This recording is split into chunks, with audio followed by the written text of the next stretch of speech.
안녕하세요. 김성길 목사와 함께하는 예수님 이야기 제4단원에서 65회가 되겠습니다. 이 시간 이제 애통하는 자의 복에 대한 결론적 이야기를 정리하려고 합니다.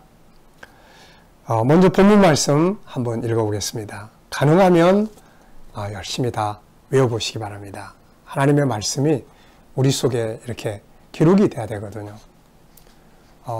말씀이 기록이 돼야 그 이제 살아서 역사할 수 있기 때문에 신명기 6장 4절로 9절에서는 하나님께서 이 말씀을 우리에게 주시면서 모세를 통해서 내 말을 너희 마음에 새겨라. 이 모든 말씀을 마음에 새겨라. 마음에 새겨야 되는 거거든요. 이 팔복도 더 나아가서 산상수훈도 우리의 마음속에 한번 새겨보시기 바랍니다. 우리 GTS 묵상은 바로 그런 목적을 가지고 만들어졌죠. 그래서 본문 하나를 가지고 일주일 동안 계속 묵상을 하니까 깊어지고 외워지게 되는 거죠. 자, 이렇게 여러 번에 걸쳐서 본문을 우리가 나누기 때문에 외우실 수 있을 겁니다. 그래서 꼭 외워보시기 바랍니다. 자, 이제 애통하는 자의 복 결론적인 내용 본문 한번 다시 읽고요. 예수께서 무리를 보시고 산에 올라가 앉으시니 제자들이 나온지라 입을 열어 가르쳐 이르시되 심령이 가난한 자는 복이 있나니 천국이 그들의 것이요 애통하는 자는 복이 있나니 그들이 위로를 받을 것이며 온유한 자는 복이 있나니 그들이 땅을 기업으로 받을 것이며 의에 줄이고 목마른 자는 복이 있나니 그들이 배부를 것이며 긍휼히 여기는 자는 복이 있나니 그들이 긍휼히 여김을 받을 것이며 마음이 청결한 자는 복이 있나니 그들이 하나님을 볼 것이며 화평하게 하는 자는 복이 있나니 그들이 하나님의 아들이라 일컬음을 받을 것이며 의를 위하여 박해를 받는 자는 복이 있나니 천국이 그들의 것임이라. 나로 말미암아 너희를 욕하고 박해하고 거짓으로 너희를 거슬러 모든 악한 말을 할 때에는 너희에게 복이 있나니 기뻐하고 즐거워하라. 하늘에서 너희 상이 큼이라. 너희 전에 있던 선지자들도 이같이 박해하였느니라. 아멘. 자, 애통이란 무엇이라고 했나요? 이제 오늘 총 정리를 해보죠. 우선 마음의 아픔과 눈물이에요. 아픔의 눈물이에요. 영혼의 아픔의 눈물입니다. 왜 이게 필요해요? 본질로 돌아가기 위해서다. 산상수훈을 우리가 살펴볼 때는 항상 창세기 1장 27절부터 31절까지, 특히 27절로 28절, 그 중에서도 27절을 꼭 기억을 해야 돼요. 그거를 회복하라고 하시는 것이 산상수훈이에요. 그리고 성경 전체를 이해할 때도 마찬가지예요. 우리가 요한복음을 보면서 영생을 이야기할 때 왜 영생이라는 단어가 나와야 되는지는 창세기 1장 27절을 이해해야 돼요. 사람 속에 들어있는 그 본능이 무엇인지를 알아야 영생이 왜 사람에게 필요한지를 알 수 있게 되는 거죠. 그래서 창세기 1장, 2장, 3장, 4장 이 4장이 정말 중요하다는 걸 계속 말씀드렸고, 특히 창세기 1장 27절 본질, 애통은 글이 돌아가는 거예요. 그래서 글이 돌아가야 현실도 잘 될 수 있어요. 어떻게 보면 27절은 본질이고 28절은 현실이에요. 가정생활, 직장생활, 사회생활 다 그렇잖아요. 이게 잘 되려면 27절로 가야 잘 되는 거죠. 자, 우리가 애통해야 될 10가지 이야기 나눴습니다. 하나님께로 돌아가기 위한 애통, 자기를 찾기 위한 애통, 하나님의 뜻을 이루기 위한 애통, 나와 내 가족과 다른 사람들이 본질로 돌아가기 위한 애통, 여기까지가 본질로 돌아가는 애통이죠. 그리고 이제 5, 6, 7, 8, 9, 10까지는 바로 이 땅에 살아가기 위해서 28절을 이루기 위해서죠. 자기 돌아보고 뉘우치기 위한 애통, 하나님의 도우심을 갈망하는 애통, 씨를 뿌리고 가꾸기 위한 애통, 치료를 위한 애통함, 감사와 기쁨의 눈물. 그리고 10번째는 흘려서는 안 될, 해서는 안 될 애통함에 대해서 이야기를 나눴습니다. 자, 이 시간에는 이제 우리가 일반적인 눈물의 특징, 그리고 애통함의 특징이 뭔지 이런 것들을 조금 살펴보려고 합니다. 자, 먼저 우는 것이 참 중요해요. 눈물이 말라버리면 안 됩니다. 우리가 사람은 좀 눈물을 흘릴 수 있는 삶을 살아야 돼요. 힘든 일 만나도 좀 울고, 우리 옛날 그러잖아요. 남자가 울긴 왜 울어? 울어야 되는 거거든요. 남자고 여자고 간에 울어야 될 때는 울어야 됩니다. 이 눈물이 우리를 씻어내는 여러 가지 기능을 합니다. 그래서 여기 보면은 눈물에 대한 특징들을 써놓은 내용들을 조금 찾아보면 이렇게 이야기를 해놔요. 눈물은 몸 안에 독성 물질을 배출시킵니다. 몸 안에 해로운 물질을 씻어내는 방법의 하나로 사용되어 신체적으로 더 좋은 상태를 만들어 준다고 합니다. 우리 몸에서 독성 물질을 배출하여 심리적으로 억압된 기분을 해소시켜주고 그 결과 고통스러운 상황에 좀 더 잘 대처하게 해줍니다. 그러니까 이제 지금 일반적으로 눈물에 대한 특징을 이야기하는 거예요. 자, 그래서 사람들이 우는 훈련을 하는 곳이 있더라고요. 억지로 울어요. 그 한번 그 방송에 나온 오래전의 이야기인데 보니까 사람들이 그 수련회에 들어가서 그냥 처음엔 딱 자리하고 있더니 나중에는 울어요. 막 통곡해 나중에. 그리고 나중에 끝나고서는 나중에 나오면서 다시 딱 이렇게 정자세하고 나와요. 기자가 물었어요. 왜 우셨어요? 그냥 울었어요. 왜 우는데요? 울고 나면요 스트레스가 싹 사라져요. 네. 그래서 사람은 본질적으로도 애통을 통해서 속에 있는 것들을 씻어내도록 하나님께서 이렇게 만들어 놓으신 것 같아요. 요즘에 눈물이 너무 메말랐어요. 사람들의 마음이 너무 강팍해져 가지고 눈물이 사라져버리는 그런 시대를 우리가 살고 있는 것 같아요.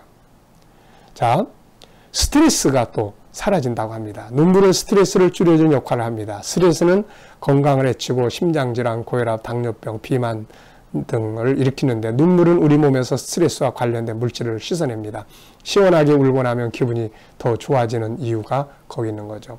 많은 사람들은 슬픔 때문에 힘들어하면서도 울기를 두려워합니다. 나약해지기 싫어서 혹은 강한 사람이 되어야 한다는 강박관념 때문에 울음을 참을 때가 많아요. 그러나 슬프고 힘들 때는 소리내어 우는 것이 좋습니다. 울고 나면 속이 후련해지는 거죠. 이것은 단순한 기분의 문제가 아닙니다. 눈물을 흘리면 스트레스로 인한 정신적 압박감에서 해방되어 마음이 편안해진다는 과학적 연구 결과도 있습니다. 그래서 인디언의 격언에 이런 말이 있어요.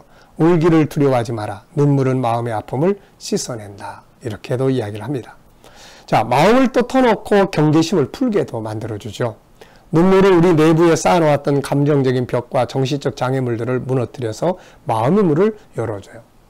누가 대화하다가 막 울면 어때요? 그동안 경계하면서 막 했던 마음이 그래 알았어 왜 그래 그러면서 마음의 벽이 허물어지잖아요. 눈물을 흘릴 때는 다소 당황스럽고 불편할 수도 있지만 잘못된 건 아닙니다. 눈물이 나올 때 당당히 흘리고 타인의 눈물에 대해서도 격려할 수 있는 마음가짐이 중요한 거죠. 자, 남성이 여성보다 이런 내용도 있어요. 남성이 여성보다 평균 수명이 짧은 것은 여성보다 잘 울지 않기 때문이다. 미국 미네소타주 알츠하이머 치료연구센터에서 나온 이야기예요. 다이애나 효과라는 것도 있습니다. 자, 1997년 다이애나 황태자비가 교통사고로 세상을 떠났죠. 그런데 갑자기 영국 내 우울증 환자의 수가 절반으로 쭉 줄어들었다고 합니다. 그 이유는 너무 많이 울다 보니까 속에 있는 우울증에 대한 스트레스들이 다 소멸되면서 우울증 환자가 팍 줄었다는 거죠. 그만큼 내면에 안 좋은 것들을 밖으로 쏟아내게 하는 게 눈물이다 그런 거죠. 눈물은 언제 어떻게 흘리냐에 따라서 화학적 성분이 다르다고 합니다. 미국 과학자 빌 프레이는 눈물을 지속적인 눈물, 자극적 눈물, 감정적 눈물로 나눴어요.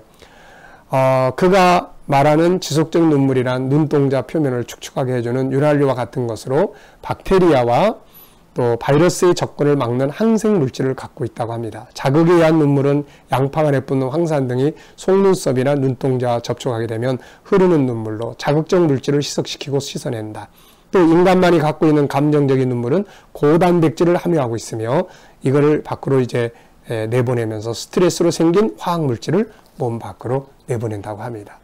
분노나 슬픔, 마음의 상처 등은 카테콜아민 호르몬을 증가시키게 한다고 그러죠. 이때 눈물을 펑펑 흘리면 이 호르몬이 눈물을 통해 몸 밖으로 배출되지만 눈물을 흘리지 않으면 몸에 누적돼 몸과 마음을 병들게 합니다. 그래서 목 놓아 우는 것은 컴퓨터를 리셋하는 것처럼 우리의 몸과 마음을 새롭게 하는 효과를 지닌다고 해요. 감정적인 눈물이 심리치료 효과가 있다는 것입니다. 엘리자베스 퀴블러로스는 상실 수업에서 상실감에서 헤어나기 위해서는 슬픔을 억누르지 말고 충분히 표출해야 한다고 말했습니다. 특히 쏟아내야 할 눈물이 충분히 빠져나오기 전에 울음을 억지로 멈추는 것은 피해야 한다고 강조를 합니다. 그래서 울지마 울지마 그렇다고 막 울어 이럴 수도 없지만은 어쨌든 이런 창조적인 원리들이 있는 것 같아요. 고난을 당해도 남의 시선 때문에 또는 오랜 습성 때문에 울지 못하는 이웃이 있다. 사상추의 재난으로 소리내 울지 않는 일본인에게 울어도 괜찮아라고 말해주고 싶다. 뭐 이런 이야기도 있고요. 슬플 때 슬퍼할 수 있고 화날 때 화날 수 있는 마음이 건강한 마음이다. 예수님도 눈물을 참지 않으셨다. 예수님 죽은 나사를 살리실 마음이었지만 마리아와 조객들이 우는 걸 보시면서 함께 눈물을 흘리셨죠. 또 아까 이야기한 대로 영국 왕세자빈 다이애나가 교통사고로 사망한 이후 한동안 영국의 심리 상담소 내담자가 절반으로 줄었다고 한다. 상담자들은 내담자들이 평소보다 많이 울어 카텔로아민을 배출시켰기 때문이라고 했다. 네, 어느 신문에 나온 기사 내용입니다. 자, 우리가 애통함에 대해서 쭉 살펴봤지만 일반적으로도 이 눈물이라는 게 눈물을 흘리면 참 좋은 것 같아요. 이게. 그래서 우리가 가능하면 우리가 많이 울어서 스트레스도 배출하고 그러면서 건강하게 살기 바랍니다.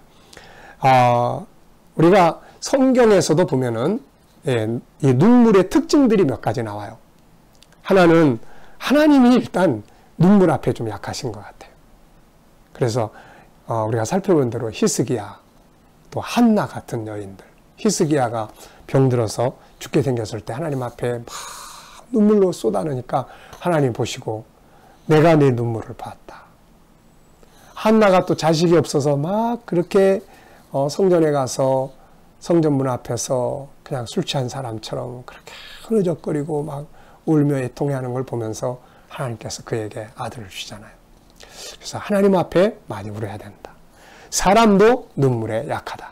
그래서 때로는 부모가 자식들이 말 안 들으면 자식들 앞에서 그냥 펑펑 울면 자식들의 마음을 변화시킬 수도 있게 되는 거죠. 또 눈물은 자기를 변화시킵니다. 반성하는 눈물들이 자기 바꿔놓는 거거든요. 또 앞서 말씀드린 것처럼 자기를 치료합니다. 그리고 행복과 성공을 가져오는 것이죠. 자, 애통함을 마치면서 우리 모두가 다 본질적인 애통과 현실적인 애통함이 필요하다는 것. 그래서 이 필요하다고 하는 인식을 갖는 게 중요하고 지금 나에게는 또 어떤 애통이 필요한지 그걸 기억하고 그러면서 또 애통하기 위해서는 시간도 만들어내야 되겠죠. 그러면서 주님 앞에 애통하는 자가 돼서 정말 애통하는 자가 받는 위로들을 누릴 수 있는 축복의 사람들이 다 되시기 바랍니다. 자, 이 시간 말씀 여기서 마치겠습니다. 감사합니다.